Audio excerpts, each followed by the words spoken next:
I met Brandy in 2012, and we met because we were going to a music festival together. She had a car, I needed a ride, and so a couple mutual friends put us together. And the nice thing about meeting someone in a car is that you have all sorts of time to get to know a person's life story. So she told me all about her son and all about her fascinating life. She'd worked and traveled all over the world, and traveling was always one of her passions, and that was a common point for both of us because I too love to travel. And that's also at least one of my favorite memories of her was we spent some time together in Barcelona. And I was there probably just a week, and we had this weekend where we went to Costa Brava, which is this really nice little medieval town, and got to go out for a lovely traditional meal, and there's a little castle right on the beach. So I have some lovely photos and great memories from that time together. Lots of social engagements with friends, lots of dinners. She loved having game nights. And so, what kind of games? You know, there would be some that would be for the adults, like Cards Against Humanity. Mm-hmm. Isn't that what it's called? Cards Against Humanity. Mm-hmm. And then also some that were friendly for Bastian to join, Apples to Apples, things like that. But she was always big on providing food and drinks. She was just the consummate hostess, which her home is, all of her homes, whether it was Barcelona or Santa Barbara, they've always been lovely, and she's always just been a lovely person, both inside and out. Okay, I get to make my wish. Make your Can wish. I block these three? Yes. You will Make sure that your wish includes making all of our wishes come true too. And mine. That's The right. Jordan comes online during this party. And all their wishes come true too. Okay, yours.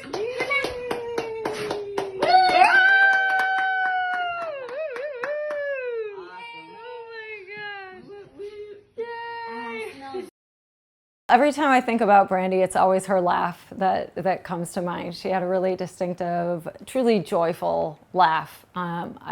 She was always a person who just drank life like a tall glass of water, just loved life, and just would do anything that she put her mind to. And she was good at it. She could just manifest whatever it was that she seemed to want to do in her life. So it was fun to be along for that ride. Brandy was a very loving mother. She was always very affectionate. There must be thousands of pictures of her and her son. You know, she frequently spoke about him as, you know, the love of her life, the most important person to her. I mean, I know that Learn the Risk and helping other children was, you know, really at the forefront of her life and certainly her life's work. But her son always came, he was always number one. To this day, I know he's still number one. I'm sure that when she was working at Merck, she learned a lot about pharmaceuticals and a lot about vaccinations that she felt did more harm than good in the long term. And so when she was pregnant with Bastian, she made the decision that she wanted it to be a home birth. She wanted him to be as healthy as possible, and for her that meant not having any vaccinations. It's not required in Amsterdam, or at least it wasn't at that time. So that was a clear decision for her to not vaccinate Bastian, and I think it was a good one because he's a healthy, smart young man. What did you think about Learn the Risk? Because that was started into your friendship, a few years Right. into your friendship. And what did you think about that? And I'm sure she talked about it with you. And how was that when she first started? Sure. Yeah. So Brandy started Learn the Risk about 5 years ago, if my memory serves me. And she just started doing more and more research on vaccinations, finding out the different substances that were put in them, learning about how children were required to get more and more and more. And she was starting to see a lot of the harm that they were causing to children. And she, I know, always felt very fortunate that she'd had Bastian in Amsterdam and he was not vaccinated. And he's this very healthy, active, very intelligent young kid. And I think it broke her heart to see, all of these children that, before and after vaccination kinds of situations where there'd be this happy, beautiful child, and then the next day this child is miserable and sick. And she saw that and just thought, this is craziness. How can this continue? People have to know what are in these vaccinations and the different policies that are taking place that are not necessarily in children's best interest. Brandy always felt really nervous about being in the United States without having any family, because if anything ever happened to her, she was always really scared that Bastian would end up in the foster system. So probably within a couple of years of knowing her, she said, if anything ever happens to me, will you please promise to take care of my son? And I always said, of course, yes, thinking like, she's super healthy, young, vibrant woman. Nothing's going to happen to her. She seemed pretty immortal. But since she was scared, that something could happen to her one day and she wanted her son to be taken care of, she asked lots of people. It wasn't just me. She had other friends in California. She asked another mom here in Santa Barbara and friends in Europe that she asked. The father of Bastian is French and she's very close with his family. And so she asked the family to take care of Bastian. And in fact, that is who Bastian wants to live with. Is he wants to grow up with his all of his many aunts, uncles, cousins. He wants to live with his grandmother, and that's the thing, is he has so many family members in Europe, and that's one thing that he does not have here in the United States. So he's spent time with them before? Oh yeah, throughout his life, Bastian, his French is not quite as good as mine. I should say his vocabulary is not quite as good as mine, but his Parisian accent is spot on. It's pretty impressive. So yeah, he spent a lot of time, and not just in France, but traveling all over Europe because, like I said, Brandy really liked to travel. And they did spend a couple of years living in Barcelona.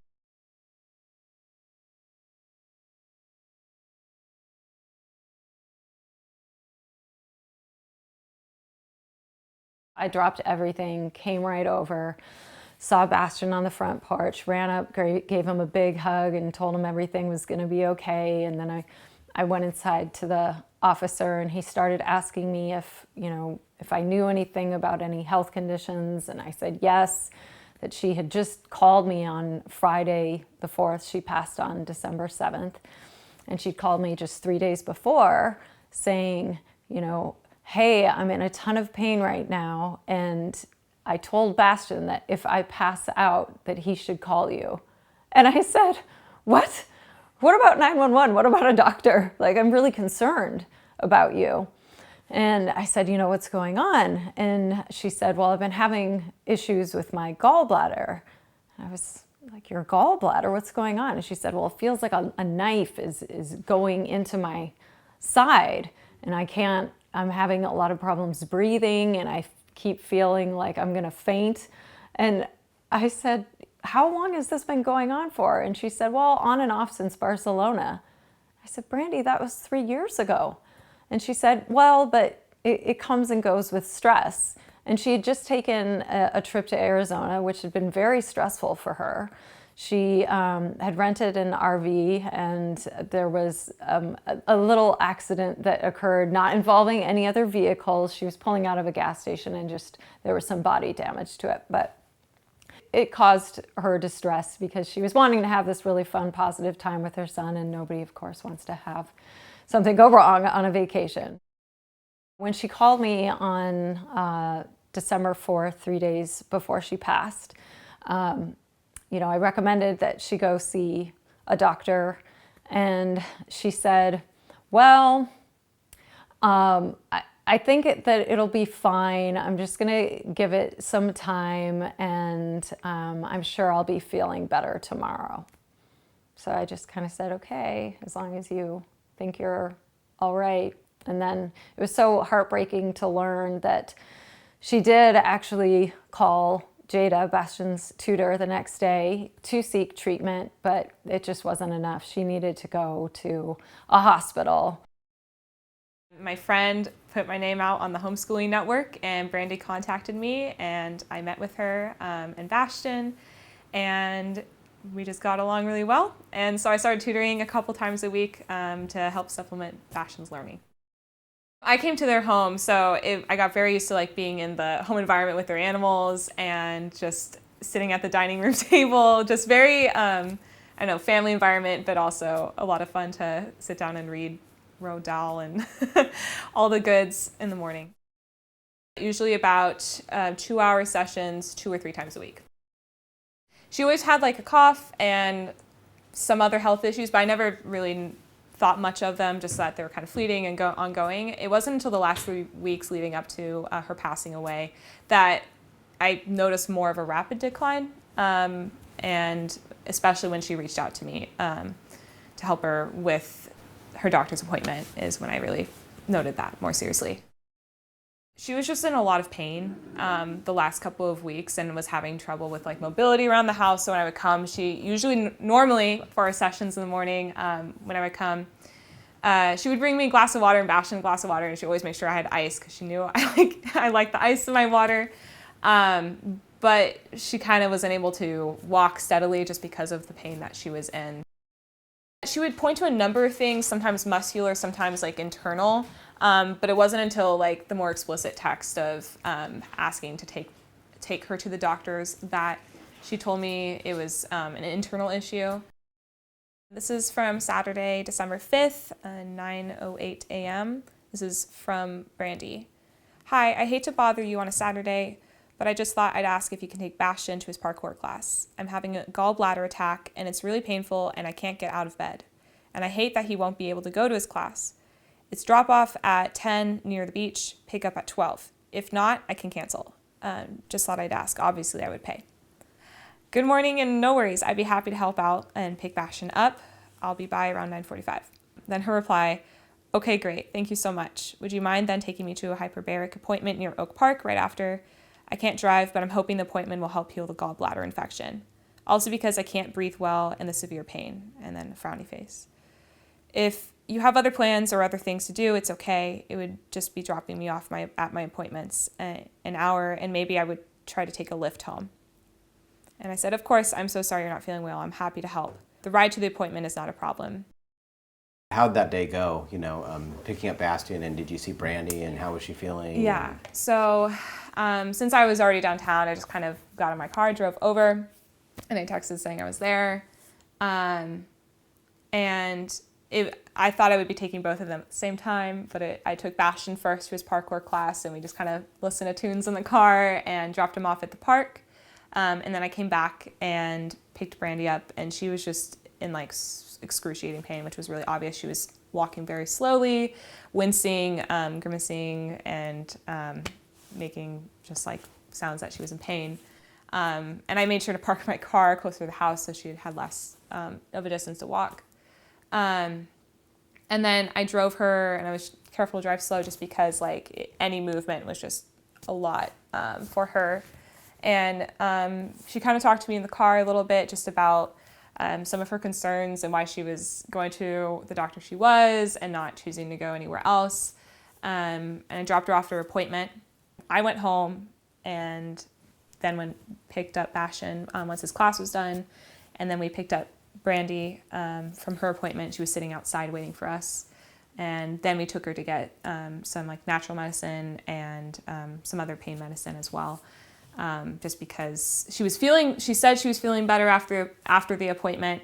But I think the pain started coming back when she sat down in the car, and then I dropped them off and I went home. I don't think she wanted to go to the emergency room because she named COVID as a concern. I was worried that they would mistake her inability to breathe when the breathing was really just from like her being in pain and not being able to like expand her lungs because of the pain in her stomach or in abdomen. And I tried to tell her, I don't think they would mistake that as COVID, but I understand like that can be really scary. And she also noted that like not having health insurance as an aspect of the concern of going to an ER and what costs can come from that. So yeah, and I from previous conversations, she also had said, I think, that she had gone to this same doctor before or sought out the same solution just because it was more of like a detoxing that she had done. And she also noted in the card that she had had gallbladder attacks twice before over the past 5 years, and the last one was in 2018. Was there anything suspicious about Brandy's death to you, or do you kind of feel like it had to do with the issues that you had seen? It seemed really clear to me just because I had seen her a couple days prior, and then hearing kind of the story of what happened the day of, it just made sense to me, other than it seemed sudden just because I had just been with her. But I don't think there was any way for me, as someone who isn't educated in the human body as well as a medical professional in any way, but internal organs can just, if you don't take care of them, they can fail really quickly. And so I think that rapid pace just made a lot of sense to me, though it was really tragic.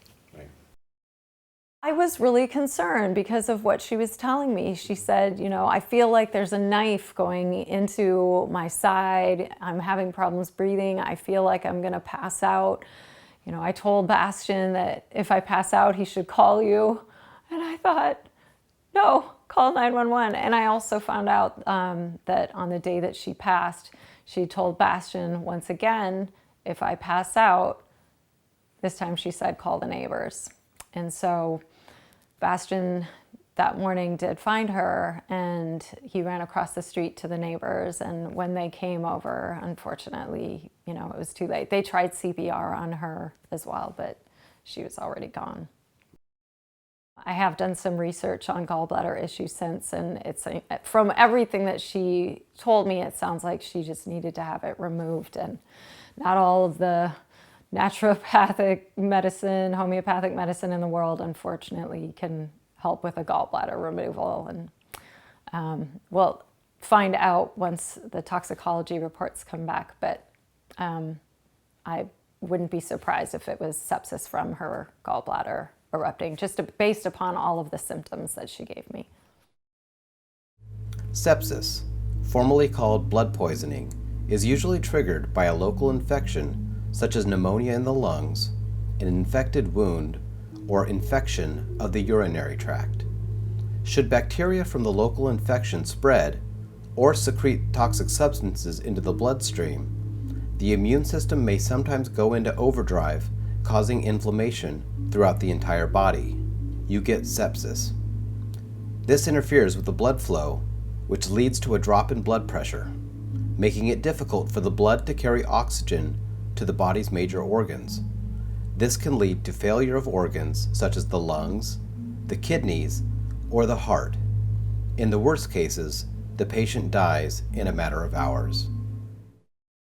I was here the day that she passed, and I was able to go into the kitchen and say goodbye to her and, promise her that I was going to take care of her son. And it did not look like there was any foul play. She was just lying there, and it was Where just... was she? She was lying in the kitchen, and, I know that paramedics did everything that they could. They tried for 20 minutes to resuscitate her, and it was too late.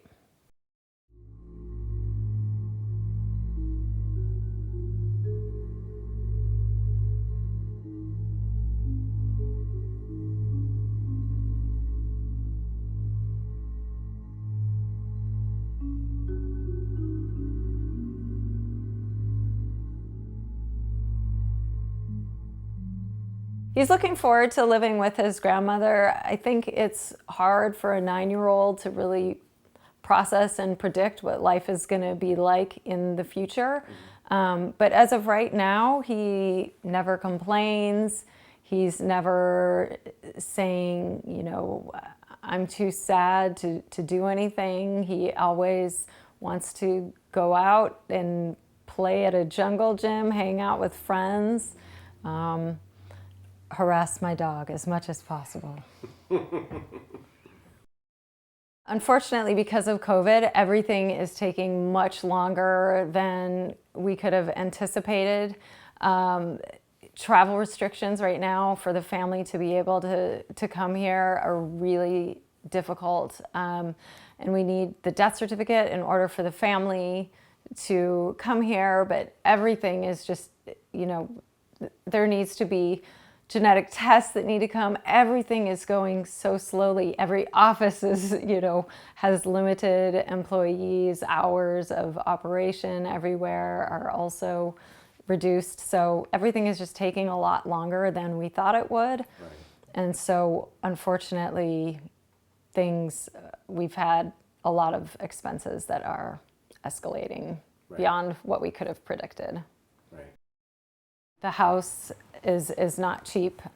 We've got rent that needs to be paid every month, and of course, all the utilities and everything else involved in upkeeping the home. How long do you think this, you know, Brandy's place is going to be going here? I mean, with Bastian here before he moves over, do you even know? Yeah, unfortunately, it's probably going to be at least another month, maybe as long as into April. I really hope that's not the case because I want him to get into a pattern of normalcy. I think stability is what's best for him, and so that's why having this house has been great. Being so close to his best friend has been great. I know that's one thing that will be difficult for him is moving away from his friend, but going into a family where he's got aunts, uncles, cousins, grandparents, it's going to be wonderful. Right. Who is paying the rent? Where does that money come from? And food for Bastian? And yeah, how is this all being taken care of? Sure. Like I said, Brandy has a lot of friends in Santa Barbara, and the community has really come together. The first few weeks, Bastian and I ate better than we could have in any restaurant in town. We had so many friends bringing us food and just doing simple things like walking my dog when we were just too exhausted. And then we have had some food donations. Again, our new friend Shannon gave us a really great Instacart delivery on the first day that I had Bastian. And we've had other people giving us e-gift cards to Whole Foods or gift cards to Trader Joe's, things like that. That's been really helpful. So is everything handled now? Or you were saying you're looking at through April, so you're obviously talking about food and rent and miscellaneous. Right. And I know there's also an attorney that's doing some things who's not asking for money, but... Right. No, this attorney that we've been working with has been amazing. Is this the friend of the family who Bastian went to that morning? Yes, exactly. Yeah, the attorney who's been helping us does live across the street. And I didn't know him extremely well at the time, but I knew enough that I trusted him. So when she passed, I asked him to help me see if there was any kind of a will. Mm-hmm. And he just started pouring his time and energy into trying to help us and never asked for any kind of payment. Didn't say like, well, I'm going to need a retainer if I'm going to help you. So yeah, he's a true saint for giving us all of the time and energy that he has given to helping Bastian have a good future. Thinking about Bastian, it sounds like, yeah, he may be here through April, so that's a lot of rent, food, expenses, tutor, and I'm sure other little things here and there. And then beyond that, going to go live overseas, travel, things like that, is his family going to need help? How are they doing? Absolutely, Yeah. absolutely. His family, they're all very intelligent people. They're all hardworking people, but coming up with the money for all the flights that are needed and all of the costs associated with legal fees, because this is not a cut and dry situation. You've got the American legal system and you've got the European legal system, and so that's a lot of attorneys having to speak with one another. So there's definitely legal fees that are mounting. One of the things that's taking a while is the grandmother who Bastian is choosing to live with currently lives in a one-bedroom apartment, and social services is requiring that they live in a two-bedroom apartment. So she's been working hard to find a new two-bedroom apartment in Paris, which apparently is not all that easy. So Or that's probably been all that cheap. not, yes, it's going to be expensive to go from the one-bedroom apartment that she and her husband have been living in to go to a two-bedroom apartment with room for Bastian. But I know that they're happy to do it, but like everything, it's just taking time and it's not cheap. Right. So if there's help out there to be had, there is use for that help. Absolutely, yeah. Right. Brandy did not leave a will, unfortunately. That would have made everything easier for all parties involved. But fortunately, Bastian does have a lot of really loving family, and Bastian has said from literally day one, from the day that Brandy passed, that he wants to go live with his grandmother, who he affectionately calls Yaya. It's Greek for grandma.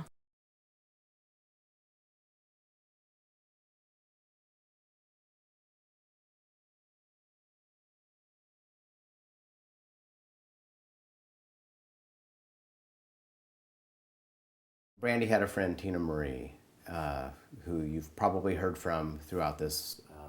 I have, but I did not know anything about her prior to Brandy's passing, which I thought was odd. That, you know, I've seen Tina's fundraiser and her talking about how they were really great friends, but I never heard anything about her before. And I know that Brandy's Learn the Risk world, there were certainly people there that I had never met, since I've been her friend more just on a social basis than I have in the world of anti-vaccination.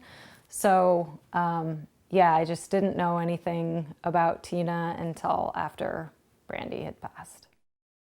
Tina contacted me via Facebook Messenger and introduced herself and said that she was heartbroken by Brandy's passing, and we started up a friendly dialogue, and she expressed that she really wanted to come out and visit Bastian, and it all sounded great until someone who I still don't know sent me an email saying that this woman, Tina Marie, had created a fundraiser, and that this woman really did want to help Bastian make sure that his future was secure, and wanted to give a donation, but wanted to make sure that she was donating to the right place. And she asked, is this fundraiser of Tina Marie's legitimate?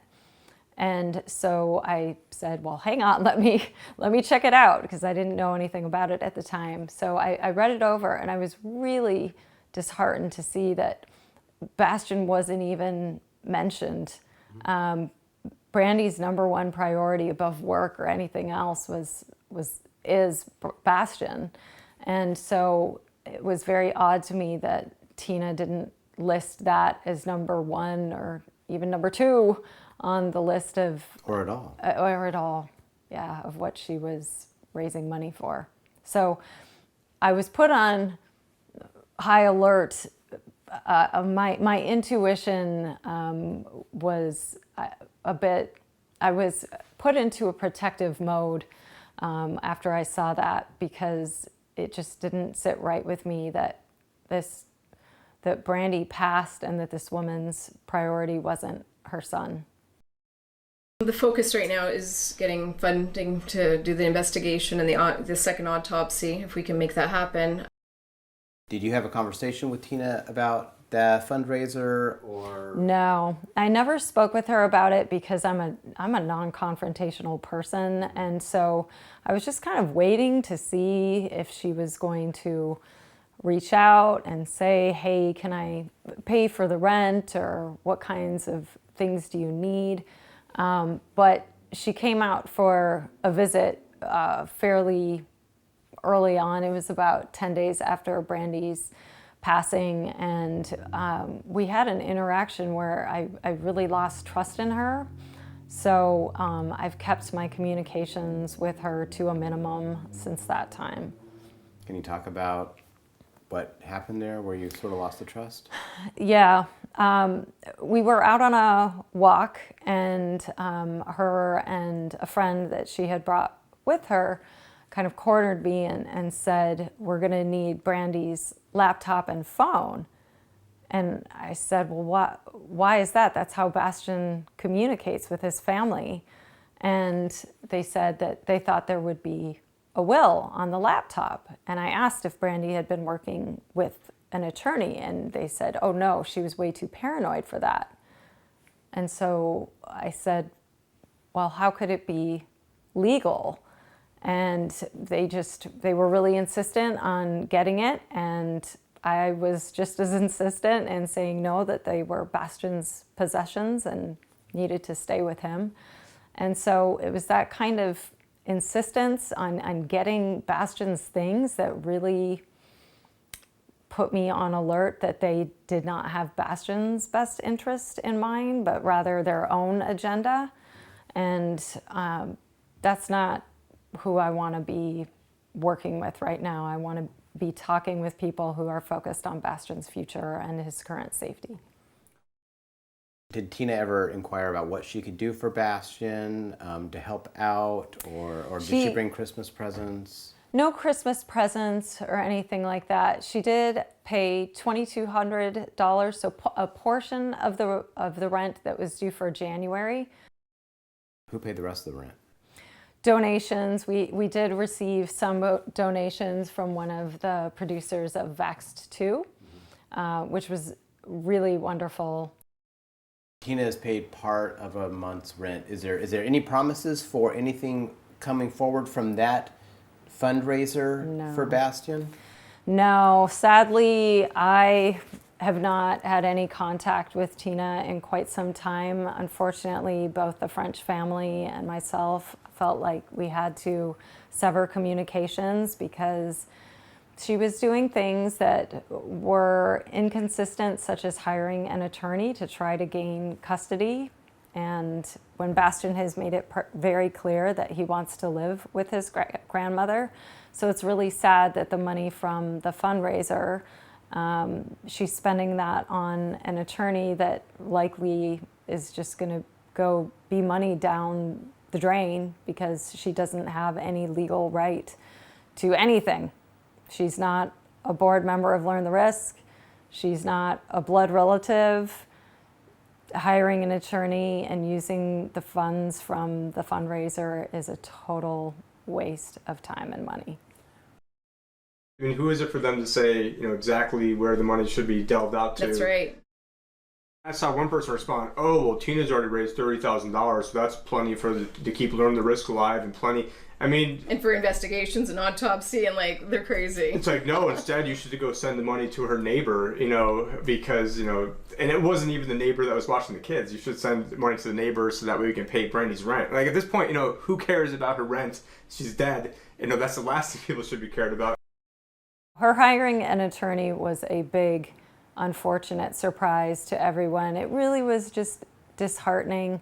It was another thing she had done that made us feel like she's saying one thing but then doing another. Mm-hmm. And the family and I have just always been really focused on Bastian and his future, and it would be great if all of the people donating knew where their funds were going, because right now I think a lot of people believe that the money that they have been donating is going to help Bastian, but as of right now, we haven't seen that money at all.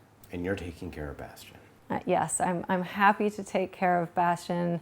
it would be nice to have some financial help Right. too. Yeah. Do you think a lot of money needs to be spent to investigate what happened to Brandy? I mean, are you at all suspicious of anything? Look, I don't think there was any kind of foul play involved. I don't know if there will end up being a second autopsy or not, just because of how long everything is taking. Brandy wanted a second autopsy. I would love to see a second autopsy. Who wouldn't want to have a second autopsy? Will it be possible? That I don't know.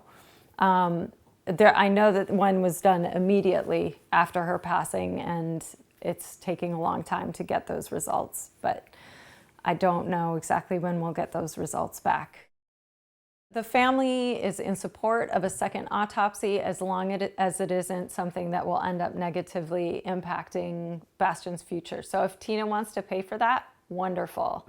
However, it's not something the French family can afford, and nothing that Bastian or I can afford either. So, If an independent second autopsy showed that it was sepsis, that kind of closes the book on that at that point? I would certainly hope so, yes. I really think that she died of natural causes, and unfortunately her life could have been saved, I believe, if she went to the hospital.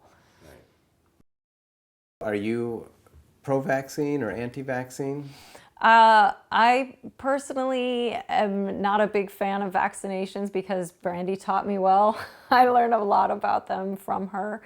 I don't plan on getting any for the rest of my life. I've been working very hard to keep Bastian from getting any vaccinations, which is another reason why I'm trying to get him to France as quickly as possible, is to honor Brandy's wishes of him not getting vaccinated. And it's really hard to do that right now because social workers require that children in the foster system do get vaccinations. They do go to school and have proper immunizations.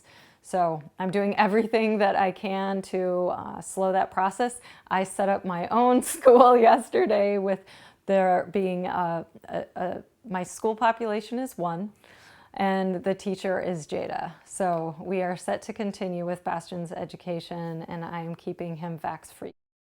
How many learn the risk cards have you passed out and put on windshields? How many conversations have you had with random people going to get coffee? How many times did you go and put it on different cars? How many times did you mention it? If the answer is 0, you know what you should do? You should, I want this to be a family show today, but you should, probably, keep your mouth shut would probably be the nice way of saying that. And so now these people that had nothing to do with this ever now want to then make themselves to be the shot callers of this whole thing.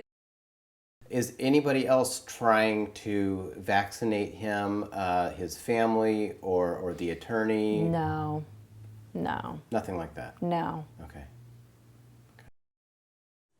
The day after Tina and I met, I felt really unsafe because I brought Bastian to the house the next day for his tutoring, and after I dropped him off, I was walking back to my car, and there was a woman across the street, and she was yelling and waving, and I couldn't hear her, so I told her to come over, and she said, "Oh, are you Tina?" And I said, "No, I'm Karen." And she said, "Well, I was supposed to meet Tina here." I said, "Why are you supposed to meet Tina here?" And she said, "Well, I don't know. That's just what Tina told me." And then another car showed up with a man who said he'd just driven up from LA and was supposed to meet Tina there as well. And at that point, I got scared. There were all sorts of people I didn't know showing up on Brandy's doorstep while her child is inside getting tutoring. And so I called the police. And fortunately, the attorney, who apparently is wearing many hats because he came and asked the 2 individuals who were here to leave. However, later on that evening, unfortunately, Tina was we have a photo of Tina standing next to her children taking photos of Brandy's home, which was very odd, or no one's quite sure why she was doing it, if she's has intentions to try to break into the house, or I don't know, but I found it very odd that there's a photo of her standing there taking pictures of Brandy's house when she's standing right next to her children. And it's not like she lives down the street. She lives in another She state. lives in Arizona, yes. She drove out here, and after our one day together, and I told her, the next day it wasn't going to be possible to meet up because Bastian had decided that he wanted to have a sleepover at his best friend's home. I assumed that she would head out of town and not send people to Brandy's house and then show up later on that evening to take pictures of the home. That was all a bit surprising. And she hadn't reached out to you to say that she was coming by or anything like No. Yeah. It's very strange. Ultimately, what's just been so odd is that Tina will be so kind in communicating, but then she'll hire an attorney and try to seek custody. It just doesn't make sense. So Tina wants custody of Bastian, even though he's going with his relatives, which is where he, in fact, wants to go. Correct. Right. And he's been asked. Correct. And even given that as an option, like been told, that, would you like to go with Tina, Right. Nicole, Right. Yaya? And he was even asked by a person not affiliated by me at all, of another friend of Brandy's, where he wanted to live, and he said he wants to live with Yaya, his grandma. I want to make sure that people know that the fundraiser on Learn the Risk, that is a fundraiser that was created by Tina, and it is not going to the family, it's not going to Bastian, and she has written everything that the money is going towards, and Bastian isn't even mentioned. Do you think that Bastian would be any priority or one of Brandy's wishes after dying, that he was taken care of and helped and those things? Or do you think that would not be Of course, I think that's a given. Every mother wants her child to be taken care of, and Brandy absolutely adored Bastian and would want him to be cared for, all of his food, shelter, basic needs, and also just loved to be with people who can give a lot of time to him. I feel very fortunate that it's just Bastian, my puppy, and me, because we are able to spend all of our time with him, which is great because I enjoy being with him, and it's been really nice to have people like Jada and his therapist and his close friends in town that have been able to keep his chin held high.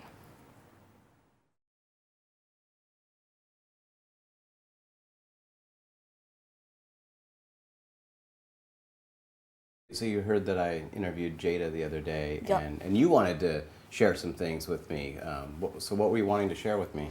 Well, there is something.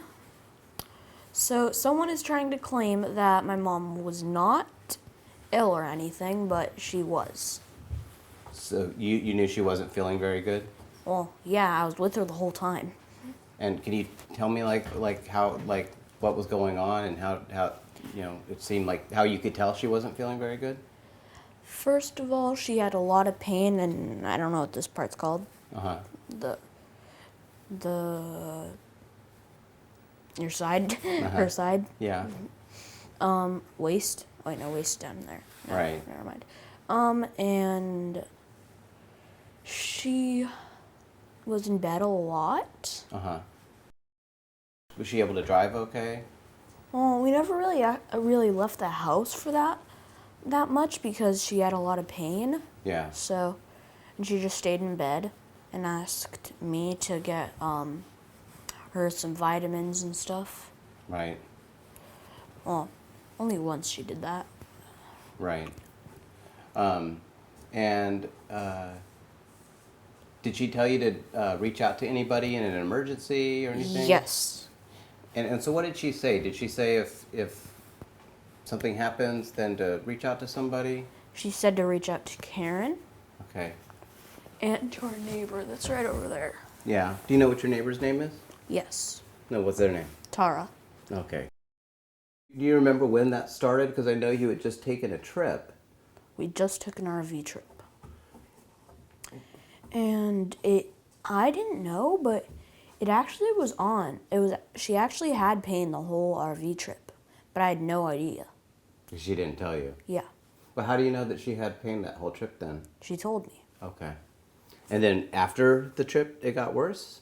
Yeah, after the trip, she just got a lot of pain, had a lot of pain. Right. Why did you guys go on that RV trip? What was the point of that whole trip? It was my dream to be in an RV, Yeah. because it's actually fun. Yeah. You can go anywhere, sleep anywhere. So, Yeah, that's really fun. And where did you guys go? we went to the Grand Canyon, went to a meteor place, meteor crash site. That's awesome. How was the meteor crash site? It was good. I've wanted to go see that. Was it the really, really, really big crater? Yeah, the meteor crater in Arizona. So cool. That one in Arizona? Yeah. That one, yeah, I went there. Do you remember one day your mom asking Jada to take you to parkour class because she wasn't feeling good? Yes. You remember that happening? Yep. Yeah. And so and why didn't she take you to the class? She did take me.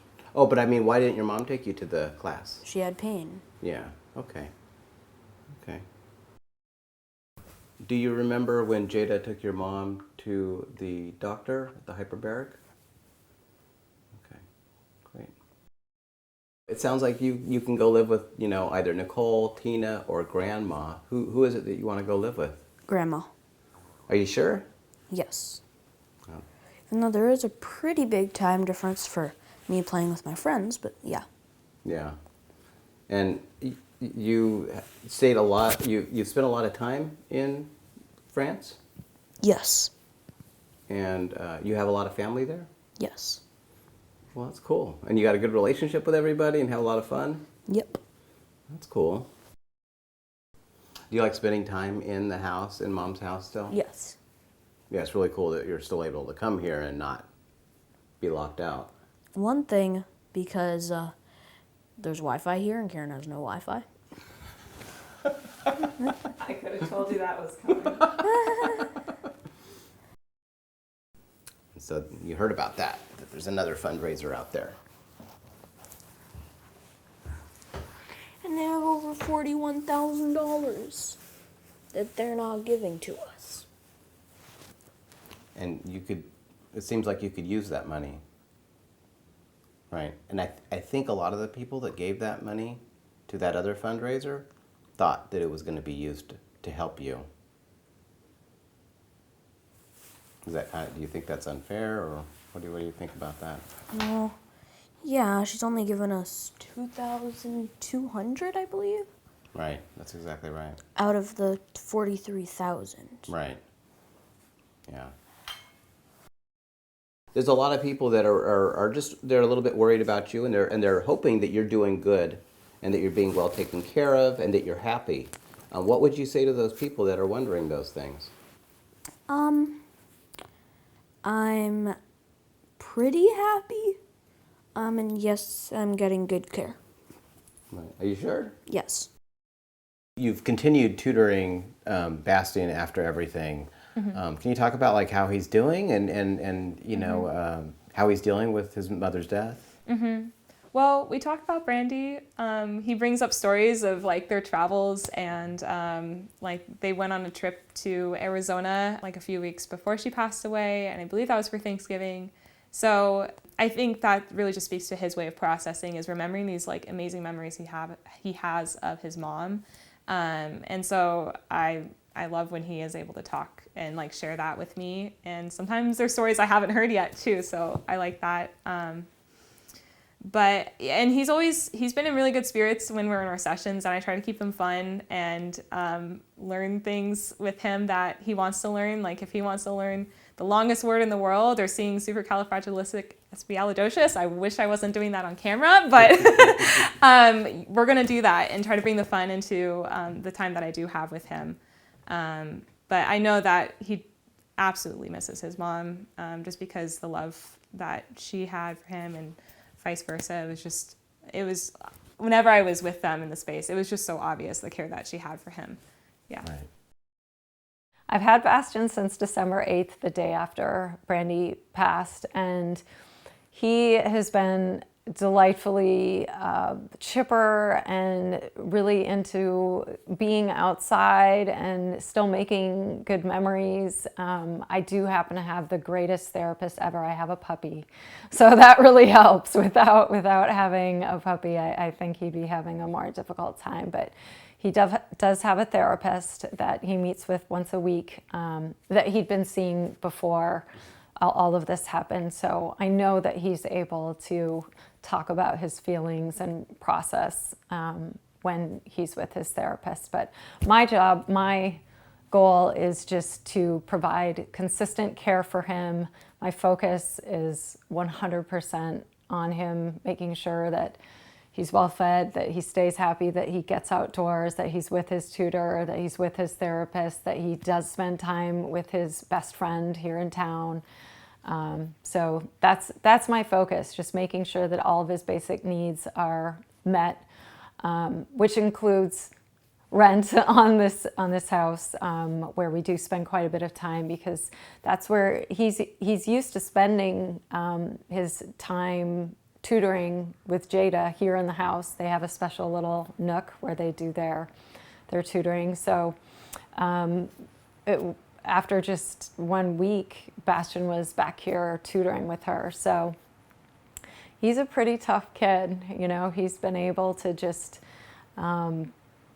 focus on doing what he loves. And we do spend time looking back at all of the many photos that we do have of Brandy. We have a couple of montages here that you can take a look at afterwards.